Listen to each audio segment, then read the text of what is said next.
L'Express.fr. Science. Covid-19, qui seront les Français vaccinés en priorité? Les pistes du conseil scientifique. Par Stéphanie Benz, publié le 24 juillet 2020 à 16h12, mise à jour le 27 juillet 2020 à 17h58. Avant même qu'un vaccin ne soit disponible, les membres du conseil scientifique ont souhaité proposer une stratégie de vaccination pour la France. Si un ou plusieurs vaccins pouvaient prouver leur efficacité, à qui faudrait-il les proposer en priorité? Dans un avis en date du 9 juillet, mais rendu public seulement ce vendredi, des membres du conseil scientifique, du comité CARE et du nouveau comité vaccin Covid-19 ont souhaité apporter de premiers éléments de réponse à cette question. L'option d'une vaccination obligatoire a été écartée d'emblée par ces experts, tout comme une vaccination reposant sur des choix purement individuels qui pourraient manquer d'efficacité et se révéler injustes socialement. Ce groupe de réflexion a donc établi une liste des populations qu'il conviendrait de cibler en priorité, qui représente un total de 30 millions de personnes.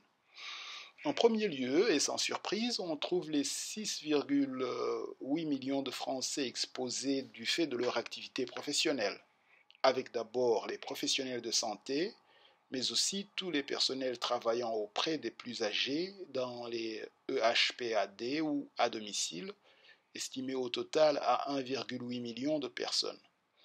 À cette première catégorie s'ajouteraient 5 millions de Français en contact régulier avec le public, commerçants, guichetiers, enseignants, personnel de l'hôtellerie-restauration, caissières, chauffeurs de bus, ou travaillant dans des milieux confinés à risque, abattoirs, croisières, taxis.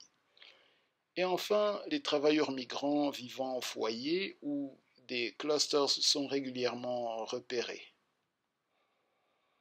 Viendraient ensuite les personnes à risque du fait de leur âge ou de leur état de santé, soit près de 13,5 millions de plus de 65 ans, sous réserve qu'un vaccin soit efficace. Dans cette tranche d'âge, ce qui reste à ce stade une inconnue majeure, auquel il faut ajouter 4 millions de patients souffrant d'une pathologie chronique, maladie cardiovasculaire, hypertension, diabète, 10 millions d'obèses, plus toutes les personnes atteintes d'autres comorbidités, pathologies respiratoires chroniques, maladies rénales, cancer, maladies génétiques ou affectant l'immunité. Convaincre les Français de se vacciner. Enfin, les 250 000 personnes en situation de grande précarité devraient aussi faire partie des premiers à bénéficier d'une vaccination. Les conditions de logement, la précarité des ressources ou l'accès limité aux informations sanitaires les exposent à un risque de contamination plus important et à des risques plus élevés de formes graves et de décès, indiquent les auteurs du rapport. Une fois ces populations considérées comme prioritaires, protégées, la vaccination devrait s'adresser aux habitants des dom-toms qui n'auraient pas encore été couverts, du fait d'un risque plus élevé qu'en métropole de voir dans ces régions une pénurie de lits de réanimation. Puis les personnes vivant en établissements fermés, prisons, hôpitaux psychiatriques, etc. Et enfin les professionnels ayant un emploi stratégique, policiers, pompiers, militaires.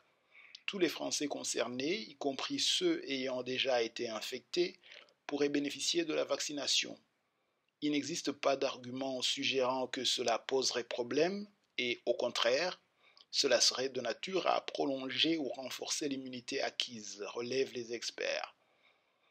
La question la plus difficile sera de convaincre les Français de se vacciner, avec la crainte notamment que les controverses récentes sur les stratégies publiques où les produits pharmaceutiques ne se reportent sur les vaccins et portent préjudice à leur déploiement.